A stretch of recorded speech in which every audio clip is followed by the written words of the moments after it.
had an executive assistant title, which basically meant I was like the ultimate pledge. I did everything for my boss, who was the CEO, from picking up his kids from school to raising $20 million from investors.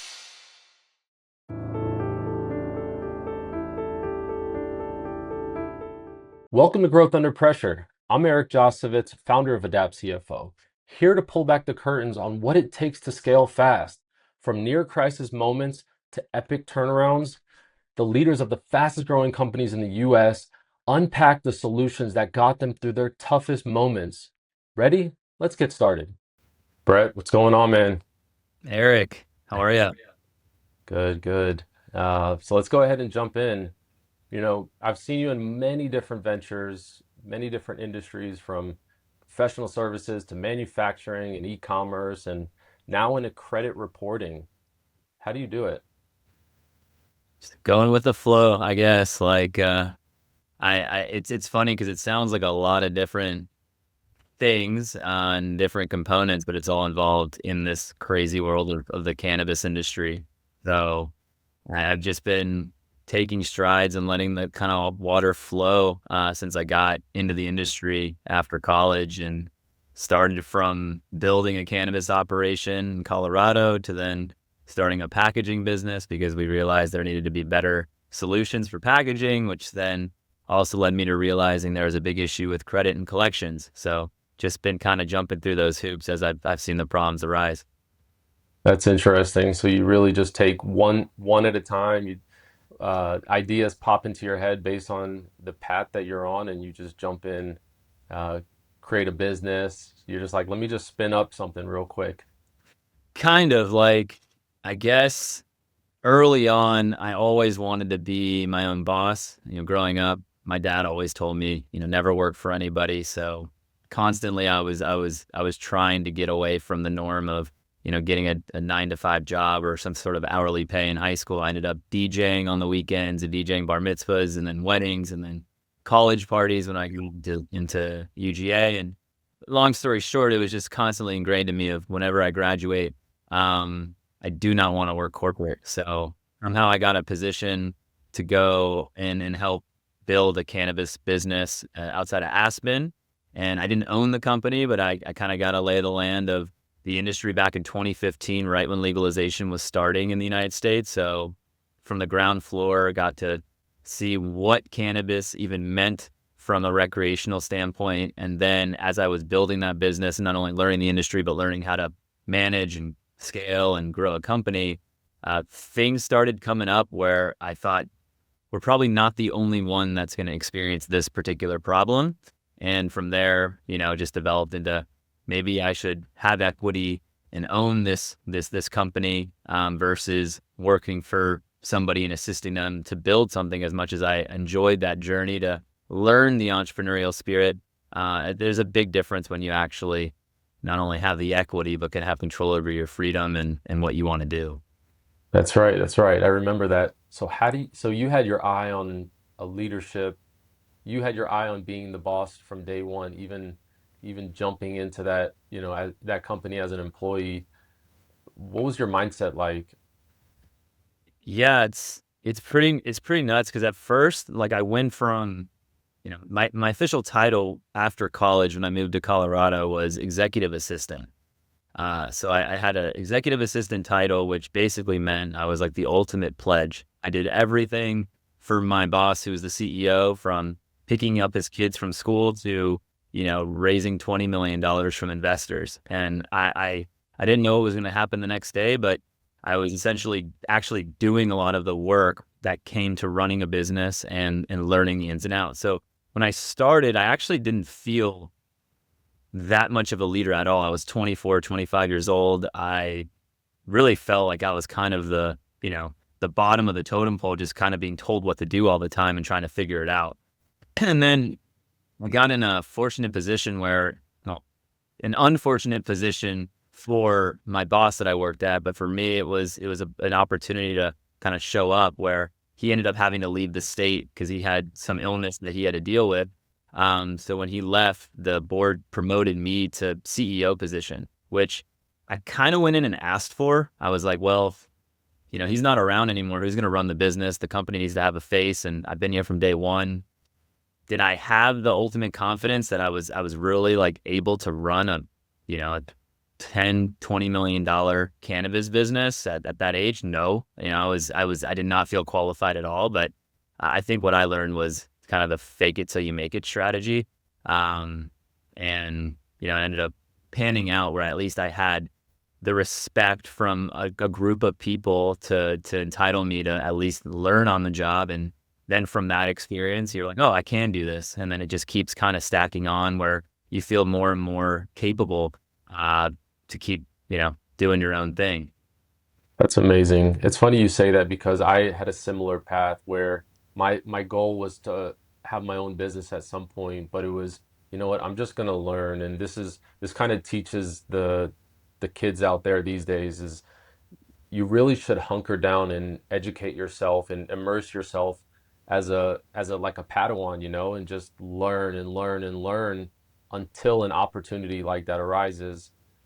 Because I do feel like if you show up day in and day out, learning something new, maybe every day, every week, that eventually opportunities are going to arise and land on your doorsteps.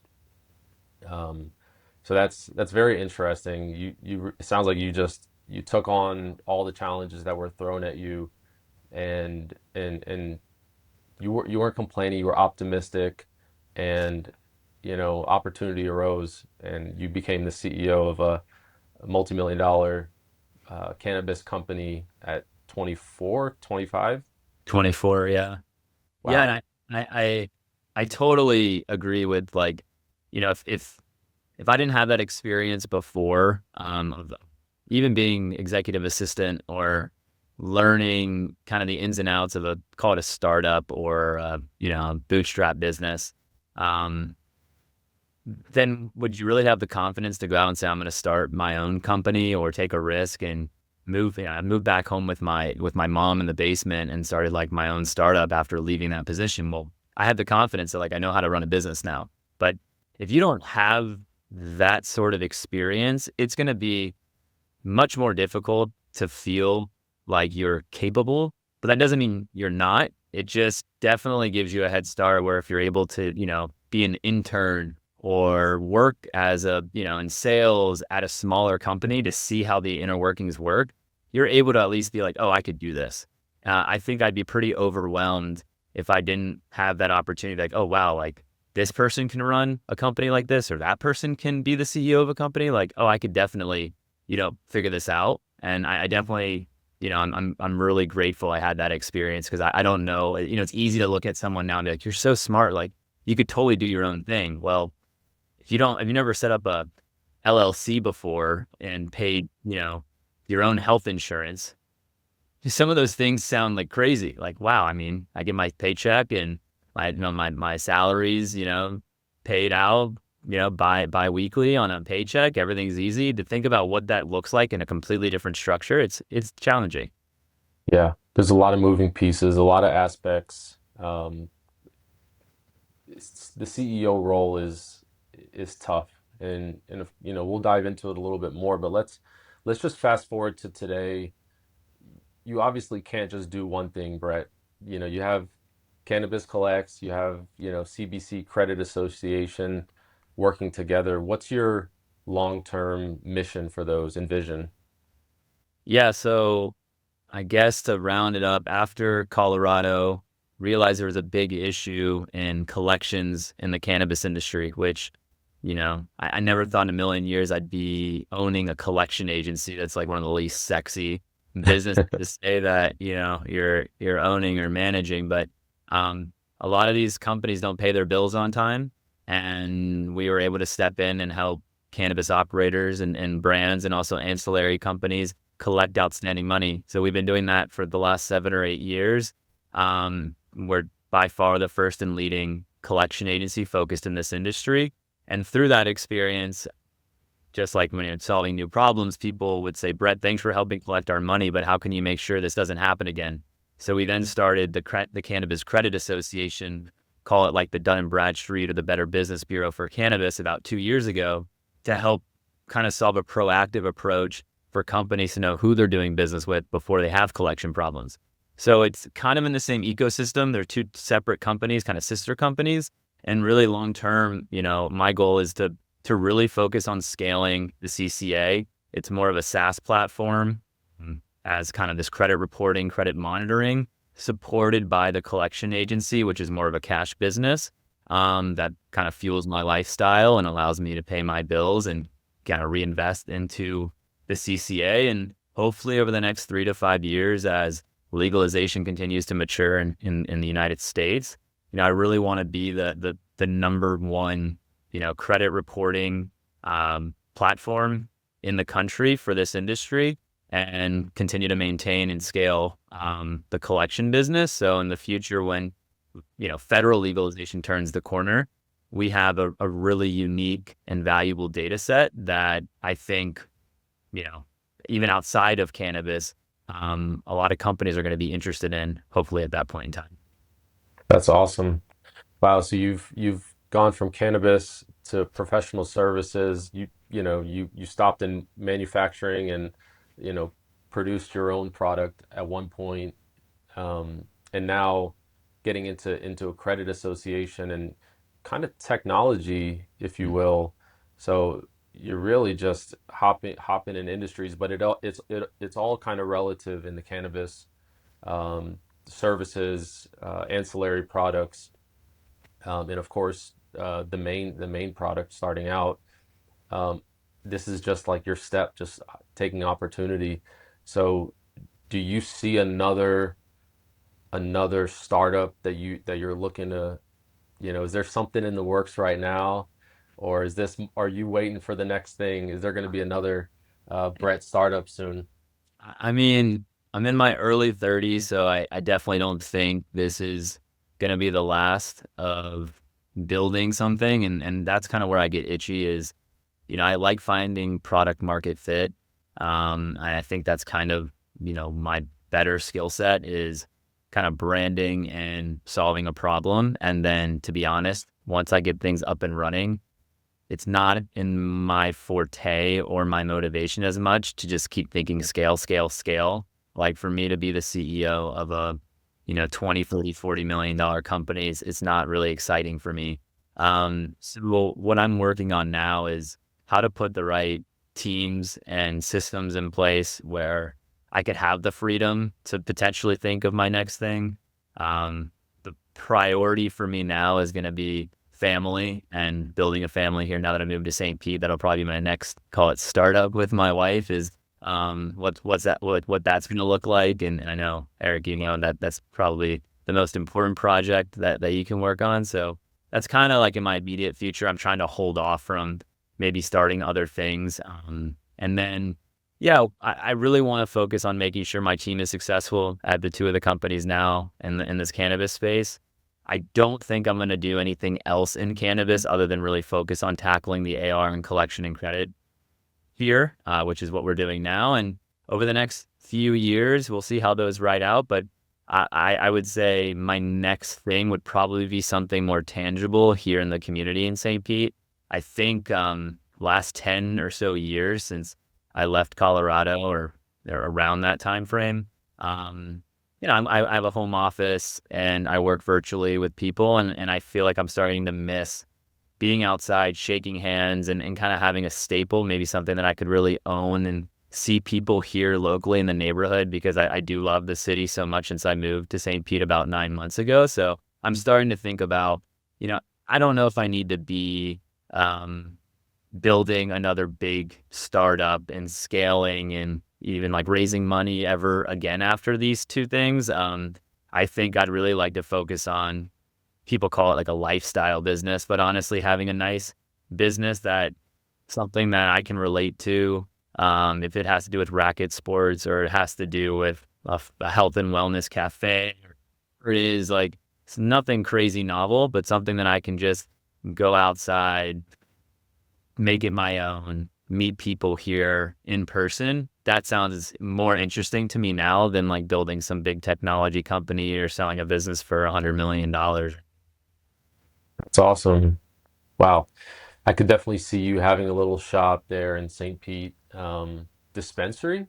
Yeah, I don't know. I don't even smoke weed, so I think that is. I mean, it's actually an interesting topic because I do find myself questioning, you know, passion and what's important for me. And before, like in high school, I could say like the passion was entrepreneurship, period. It didn't matter what industry or how to like what idea it was. It was just being your own boss and starting a company and being able to pay your own bills with money you make for yourself. Like that was the dream. And as I checked that off, fortunately, by finding a really unique, young, and fast growing industry, I'm now starting to get more intentional around, okay, why am I doing what I'm doing every day?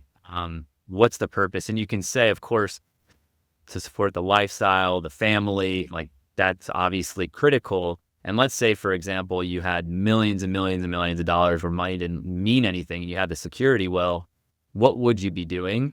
And that's kind of where I'm starting to think is, if living in this idea of abundance of, if I wasn't nervous about losing everything tomorrow, would I be working in cannabis for the next 10 years, or would I be focused on something else that might be more relatable to myself and my lifestyle? I don't know. And I wonder if I would have changed anything in the past. Probably not, because I was so lucky to learn the things that I did being in such a unique industry. But as I grow up, I think it's important or if you're starting a business, I do think it's critical to really understand the customers you're serving, why you're serving them. Because let's say it does work, you need to scale it, right? It's not like, okay, once it works, like you're done. You found product market fit and you can step out. Now you have to have motivation to really ensure that you can grow it and maybe exit or have enough cash flow to live your life. So um, I'm not sure if you have any thoughts on that around passion or, why you do what you do every day. But I think sometimes that gets missed when you're like, I just want to start a business. And I tell my friends all the time, like, well, are you really going to enjoy doing this for the next 10, 15 years? Because the idea of starting something just sounds exciting, but just because you start it doesn't mean it's going to work for many, many years. Yeah, and accounting and finance, what I do is not the most sexy business either, so I can definitely relate, but I've been able to be intentional with everything I'm doing, and helping small businesses is really my mission, right? It's not the accounting and the finance, it's helping small businesses grow and ultimately have an exit. And also for them to be intentional with what they're doing. But we work with a lot of startups, and your point on being nervous on if money wasn't an option, because there is that component. That's everything, financing and putting your own money into it, or taking someone else's money that you could lose tomorrow. It's a huge component. And I heard I heard this concept that, like, the way humans brain works is that, like, if we fail, we die. It's like we have this mentality that if we lose something, we lose everything. But the worst case scenario is like we end up with the friends and families that we already have, and they'll help you out and build together. So your point on building your foundation in St. Pete with your community is such a huge aspect to it. And I could absolutely see you, and of course, being once you get to your 30s, health and wellness becomes a priority, because you realize that in order to have longevity, you need to eat good, you need to exercise, be active. And that's such a huge part of what I've been focused on, being disciplined with my diet. And it comes easy to me, but not to everyone. And of course, how you can share that with other people, I think that's an impact you can make in your community, in the world. And but yeah, I definitely agree with you. And then going back to scaling your business, I think there's you keep putting in the work day in and day out. I think eventually you're going to have something that's big. The question is, what's the timeline? And of course, the dynamic changes, right? You're one day wearing every hat, and the next day you're not even the CEO anymore. There's someone else, there's an executive team, and you're just on the board. So the question is, like, how far does that go? But this podcast is called Growth Under Pressure. It's really understanding how you were able to grow in those crazy moments. So What's been your biggest oh shit moment across maybe across both companies or even going back to Pat Case, and how did you navigate out of it? Yeah. So I would say definitely biggest ocean moment had to do with Pack Case. And, you know, just backstory on Pack Case. That was my first big idea when I left Colorado, way more than the collection and credit side. It was, okay, the industry is only selling pre-rolls in single tubes, and everything has to be child resistant certified, just like a medicine container. Um, and they were only sold in single tubes because there was no other packaging option where you can put more than one joint, known as a pre-roll, in a pack that holds more than one. It just didn't exist. So it was like light bulb went off. Let's create the first child resistant multi-pack for pre-rolls, and then you could buy a pack of joints the same way you could buy a pack of cigarettes and sell them to brands across the country and Canada. So we got we went through the patenting process. We got a design utility patent. We basically contracted a manufacturer in Shenzhen in China and did the whole thing. And it just, I mean, 90% luck, 10% like timing and skill. There was just, we launched the product right when Canada went legalized in 2018 for recreational cannabis. It was the first country that really legalized cannabis. So in their regulation, same thing, everything had to be child resistant, but the only products they could sell that first year was flower, like the actual cannabis. They couldn't sell beverages or, gummies or edibles. So when it comes to different types of SKUs and inventory, they only had basically single pre-rolls or grams or eighths of flower. Well, here's some kids from, I was from Atlanta, my partner's from Florida. All of a sudden we have a pack that you can hold more than one joint that's child resistant certified. And we just started cold emailing there were mostly public companies in Canada that were like really well funded. So we just started cold emailing all these huge corporations in Canada saying, we now have the opportunity for you guys to release a whole new SKU by having a packaging product that's, certified where you can put more than one joint. So, oh shit moment was we actually got contracted and signed an exclusive agreement with the largest cannabis company in the world at the time, which is Canopy Growth Corporation. They had deals with Snoop Dogg, Seth Rogen. It was just like, they were just the player. So we were super fortunate. It was our first year launching the business. We, got an exclusivity contract with the down payment, and we were feeling really good. We had to ship like, I think it was 500,000 units for our first order. And we were on, cloud nine. So we shipped the units. They go by boat across the ocean, and they arrived to the facility in Canada. And upon arrival, we were supposed to get the other 50%, and we were like, bam, like they're $1 million+ in our bank, like we are flying, first year in business. And we get an email from their like compliance director saying that the boxes arrived soaking wet, and that there's a huge risk for contamination, yeast, and mold. And we were like, oh shit, like big time. I called my mom being like, we're done. Like they basically said, we're going to have to return all the units, or we're going to have to destroy them, because their compliance and regulation there was regulated by Health Canada. So like, you can't have wet packaging, came from ocean water. I mean, we don't know how it happened or what happened, but long story short, we had to basically negotiate with their entire executive team to say, hey, let us send a random sample to mold and yeast testing to see if there's actually anything wrong with it. And if we pass testing, let's save the time, money, and energy of having to like try to replace them or ship them back, because they also needed the units to start packing and selling. So they really needed them just as much as we needed it. And so thankfully, we were able to negotiate the ability to do that. And I was crossing my fingers that there would be no contamination, and thank God everything was okay and they were able to use the units. But I think we would have been completely out of business before we even got started if they made us try to refund them or return them with an order of that size. Oh yeah. Wow. That's a oh shit moment right in the beginning. Like it doesn't get any better than that. And I think I remember, I think we were working together when that happened. Um, and of course, you probably freak out. Your mindset's just like, I'm, yeah, I'm mid 20s, just started a company. You guys are kind of going through like that shoe dog story where you go to China, you get your manufacturer, you build your product, and it's awesome. Um, and of course, the cash flow is a big aspect of it. So, um, just kind of lesson learned from that, from a finance perspective. Did you guys take anything away from, hey, we have this money, let's let's use it wisely, and let's not just, let's not lose it. After the oh shit moment has passed.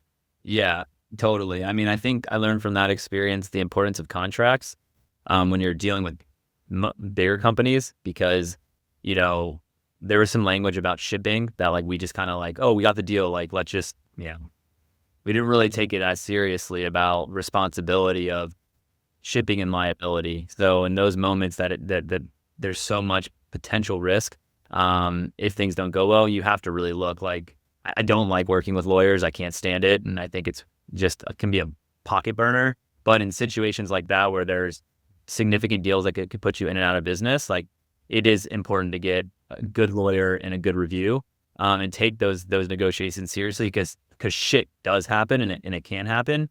And as much as you can negotiate out of it, it would have been easier just to be like, oh, well, that's not on us. Like, or, oh, sorry, like we don't take responsibility because we agreed on that on the front end. So that'd be one big thing is just making sure expectations and terms are clear before you do a deal. And then when it comes to actually the financial side, like, yeah, we had the money. We actually did. I mean, we did so well the first few years of Pat Case where I look back and it's just kind of mind blowing to see. And I had such a great experience in my real first entrepreneurial venture where I think we did like eight or $900,000 the first year, like 1.4, 1.5 the second year, 2 to 2.5 the next year. And then we got close to 4 million. And then I started seeing, the industry start swaying the other way. People weren't spending as much money on packaging. And I saw the issues with collections. But the lesson that I learned was just as the sales started coming in, I was trying to do too much, honestly. Like I kept reinvesting every single thing back in the business, which is typically a good thing. Like you think about, okay, reinvest, reinvest, reinvest. And I wasn't really taking money out for myself. Um, and if I look back, I think like 80% of our revenue came from like the 20% of our clients, kind of the Pareto principle. And, when we did lose some of our big clients, it was really hard to build back up that revenue base. And we hired a marketing agency for like $150,000 a year to try to like do a direct to consumer model. And we tried going all these different places. And then I ended up having a fallout with my partner where I was able to get a buyout, thank God, and was able to get out and with a deal that made sense for me to start and focus on my other businesses. But in hindsight, if I just took money out of that company the last 3, 4 years when we were making money, I don't think the outcome would have been that different of like where we would have been. And also I think we were trying too hard where if we just slowed down and were more intentional around why are we doing the things that we're doing? Okay, we've got a concentration risk of customers. Let's focus on diversifying that customer base just by mimicking the type of customers those are and go after like 2 or 3 more every quarter and just focus on that. But we were kind of drowning in opportunity because we were making money. And I think that happens a lot with, VC backed companies. Like, I've never done the VC model, but I can imagine that if you get like a tranche of $500,000 or $1 million or plus from VC, they expect you to spend the money. So now you're kind of forcing yourself to just figure out ways to reinvest and grow, where sometimes, and I really believe this, the best thing to do is just stick to a path and be so focused on why you're doing the things you're doing that's making you profit, not even revenue, what's making you profit, and just keep replicating that. Because if not, you're going to be all over the place, and every action you take or every new program or project you try to get into, it's not only a distraction of yourself, but you just have to expend so many resources on those different avenues. Like every little activity leads to drainage across the business. So sometimes the easiest thing to do is say, what are the 1 or 2 things that are actually moving the needle, and just focus on that for like 2 or 3 years, versus having to try to figure out, to do other things just because you have the ability to do it because of cash flow. Right. Yeah, so instead of taking all that cash immediately reinvesting back into the business, just super hyper growth, being financially disciplined, not just from a a detailed bottoms up view where it's just like, hey, we're just going to spend this much in these categories. It's really just that high level, hey, let's sit down and really think about our day to day and where we want to be in 3 years. But it's a lot of it comes down to like, what is the economy going to look like in 3 to 5 years? What is our market going to look like in 3 to 5 years? So there's such a strong strategic component to that that I think a lot of businesses miss, because you are doing a couple million in revenue and this is nice and you're like, okay, you start feeling it. It's like, we start feeling that growth and you feel the confidence and you just want to hunker down and keep doing what works. Um, I've personally seen you navigate rough waters like 99% of founders. So what's your framework for deciding when to pivot versus when to double down?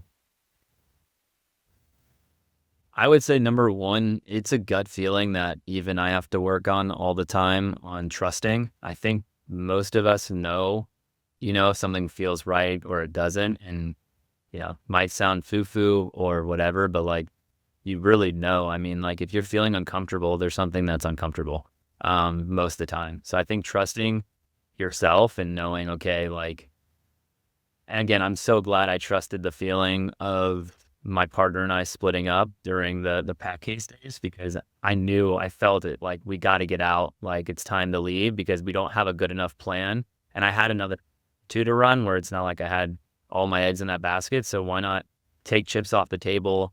I was in my mid to late 20s and try to get the best exit and then move forward. But he had a different philosophy. He wanted to take it to the next level and thought he could do it. And we both had different gut reactions. I don't know where those come from, but I'm glad I trusted mine because we're in, now the company went bankrupt and I was able to get money out of it and, very different feelings. So I would say trust yours. And then, yeah, you can do all the research in the world to try to figure out like what's the best next step. In my opinion, like nobody knows, right? Like you can have a feeling, you can kind of look at the model of the total addressable market and you can do all this data, but I think the most important thing to do is just talk to your customers, because your customers are going to tell you what they like, what they don't like. Are they paying too much? Are they happy with your service? And if you can find 10, 15 customers that appreciate what you do and you're providing good value, most of the time you could find more of those customers. And if you can't, that means that the market isn't there and you should probably think about doing something else. Yeah. All right. So I want to talk about what you just said about trusting your gut. Um, so I found out that you've been a business owner going back to 2007 when you were a teenager with BC Creations, if I'm correct. So, uh, and I know you're a dad, and you mentioned earlier that he told you to always be your own boss. So I want to unpack that a little bit and learn about what aspect of your childhood encouraged you to be a serial entrepreneur more than just being your own boss. And I think that's such a key part of what molds entrepreneurs and CEOs and leaders. It's where they started. So talk to me a little bit about those aspects that you grew up with that you think brought you to this stage and helped you through those tough moments. Yeah, it's interesting because like my dad was a collection attorney and ran a collection law firm for like 30 years. So totally not going to take it from him at all. Entrepreneur, took a huge risk, and then really hunkered down for almost his entire career doing what he did. And the main mantra was just like, be your own boss, be your own boss. But when it came to like the Mark Cuban, Gary V type of like entrepreneurship, it wasn't really instilled in my home of like how he did it, how to manage, how to scale. I didn't really see that. It was just, I knew he went to the office every day and he had about maybe 50, 100 people working for him in an office building, but would go into the office and sit in like, his chair and feel like, oh, he's the boss. but it didn't really hit me in like the entrepreneurial sense, especially like the way that he, in his mind, it was, you know, for him, it was almost like that's just what he knew, that's what he did. And I think more about like building creativity. I don't think we see the same there of like, and he would say the same thing. I'm way more of like a creative. I like to start things, and I think he just really loved the collection business, and he loved collecting money for people. So when I got to, let's say, like even when I was young, counting the pennies and nickels in my piggy bank to then doing lemonade stands and having my friends come over, and that's all I wanted to do was just like go out and sell lemonade and cookies in the front yard. And that developed into, bar mitzvah season, where I asked my sister might actually have the idea first, but like, let's come together and create like video montages for bar mitzvahs, which led to me doing, okay, I can do montages and then I can DJ, developing into just step by step being like, all right, you can literally ask somebody to provide a value or service and get paid for it if you do a good enough job. And it was just the light bulb that went off early on of, why would I have anybody tell me how much money I can make, or when I can go on a vacation, and I can basically control my schedule and control the product or service or value that I give to the world. So I think from an early age, from BC creations to what I'm doing now, it's just a constant evolution of feeling more confident of, I can provide value or to people around me and to companies around me. And more so, I'm thinking, well, aside from just providing value, what's most valuable to me to then inevitably provide that value? Because yeah, exchange, service, product, collection services, packaging, cannabis in exchange for money, and that money fuels my life. But more and more, I'm thinking, okay, well, just like you said, your mission there is really helping startups succeed, and I totally can resonate with that. Where it's like so fun to see a mom and pop, restaurant or handyman that comes over and they're struggling with their business, and I can give them some tidbits of advice. And next thing you know, they call me and they tell me they're doing so well. Like that means way more to me than making $1 million deal commercially. So I think it's just been a constant evolution of learning what does even entrepreneurship mean to myself. Hmm. Yeah, and I do think there's a blend of genetics and upbringing, but it's such an interesting perspective to see, well, you can become this if you go down this path, or just if you have a little bit of confidence in yourself and know that you can add value to someone else's life, just go for it and take that risk, because the downside is you never do it, and you just live in regret. Um, On that note, like one quick story that I think really hits is the last few years, I had a lot of people asking me like via text, hey Brett, can you help me with this startup idea that I had? Or, hey, I have this concept. And I was having all these side conversations where I said, why don't I just bring a group of my friends together and create like a very simple mastermind? There's about 8 or 9 of us. And the first month, I just had everyone pitch their idea. The second month, they basically came with like a financial model just to like actually put the idea in numbers, which I'm sure you'd love, Eric. So, long story short on this one is just out of the 8 people, only one of them, a friend of mine in LA, had an idea to put, saunas and ice baths in like a portable fashion where you could actually put a sauna on a trailer of his truck and do like pop-up events. He was the only one that actually stuck with the idea or actually did everything. Everyone else was so excited in the beginning. When I gave them the homework of actually doing the financial model, everybody dropped off, said they were too busy with family, too busy with their corporate jobs and whatever. And I think that's just such a great example, because out of the 8 or 9 people in the group, my friend in LA actually got the loan to buy the sauna, built it on his spare time.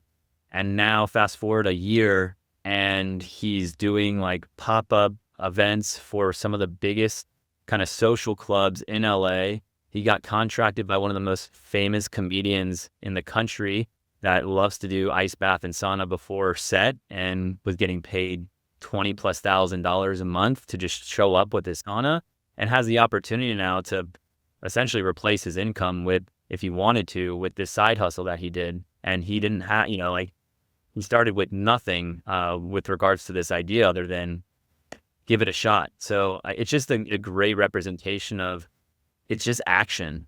And everybody, doesn't matter how smart you are, like most people don't do it. Like I saw that in my own little bubble. And the 9 people that wanted to text me about an idea, when they actually were given an assignment to run a very easy, like I gave them the template of like a P&L of like, what are your marketing expenses? What are your, what's your potential cash flow? Nobody wanted to do it. They didn't have time for that one exercise. So how are they going to have time to actually build a business? And the one person I was like, I'm going to commit to this. Next thing you know, he's hanging out with like, famous comedian paying him $20,000 a month. Wow, he changed his life. Yeah, it's action over words. But what I'm finding is, and I feel like I have this within me, and I see it with you as well, is consistency and discipline. And it's just showing up every day and doing it. There's some days where you want to stay in bed and you don't want to get up, or, I'm not perfect, right? Like I'm not waking up at 5 a.m., dipping my face into cold ice water, doing my journaling and meditating. Yeah, I do some things, I have my little morning routine that works for me, but some days I may stay in bed an extra hour and that's okay, but like it's picking back up and staying consistent and staying on track. Um, so just kind of wrapping up, I want to hear a little bit about what AI tools you're using these days. But before we dive into the creative tools you're using, I want to hear about maybe finance and accounting specific. If you're doing anything different from where you were 10 years ago, on the accounting and finance side. Yeah, I mean, I have a controller at my company that I don't know how much she's leveraging it right now, but it's interesting because when she'll send me like my budget to actual, I'll run it through ChatGPT, and just ask it some prompts and questions of like, for example, why was there such a delta from this month to that month? Or what can you kind of pick out from the biggest categories of my spending and things that I know that she's, highlighting for me, but just going a little bit more granular and trying to actually push her a little bit to leverage some of these tools to help her analyze these things. Also, a great one is when she just got started, because I just hired a new controller. I wanted to redo my chart of accounts, and she was like, "Do you have any ideas on how you want to reorganize it?" So I just asked ChatGPT, "How should I reorganize my chart of accounts?" And she basically just replicated that exact model, which now we have a really clean chart of accounts. So, yeah, I've been using it almost too much, which I honestly am getting a little bit worried about when it comes to like my writing, because I've even seen articles where like we're actually starting to like lose our minds because we're not using them. So I'm trying now to be more intentional around like if I write an email, like let me just write it myself and I don't have to polish every single email. And but I'm really excited though about the ability of how my team at CCA on the credit reporting side is leveraging AI for all this data analysis, because I mean, we're a data business. So like we're using it daily to clean up data, to run reports, and help us kind of, basically North Star our platform. Awesome, awesome. Yeah, I'm definitely seeing a lot more on the finance side. I think accounting has some room to pick up. I asked ChatGPT, I think it might have been Grok, I asked, or Claude. I asked, like, where do you see Adapt CFO in 100 years? And it was like quantum accounting. Like, it got really advanced. I won't even go there. But are there any other favorite tools you're using just overall these days other than ChatGPT? Fathom, which I saw you using before, for screen recording. That's like a must do to record your calls and give you summaries. And other than that, honestly, not really. I think the hardest part about startup world, and it's my biggest kind of like challenge, is how are we using all these systems? I use a CRM, then we got QuickBooks, and then we've got our program to manage the collectors. And I think now more than ever, it's like, I have a team on the CCA side that's basically building everything from scratch. Like my VP of Ops built her own project management tool versus using a Trello or a Sauna. And she can tie that all into our new program we developed for the platform. So it's all tied in one. So it's making it really easy for companies to basically build their own programs. But yeah, I don't, I'm not the thinker on the tech side, which is hard now. I'm running like a technology company where I know these like young guns are getting really, really, really good at what's out there. But that just shows you that the tech stuff is on the lower level, the AI, and you still need executives and leaders guiding the business. Well, let's just finish up with a quick rapid fire close. Where Uh, what's your favorite leadership or finance book that you gift the most, if you have one?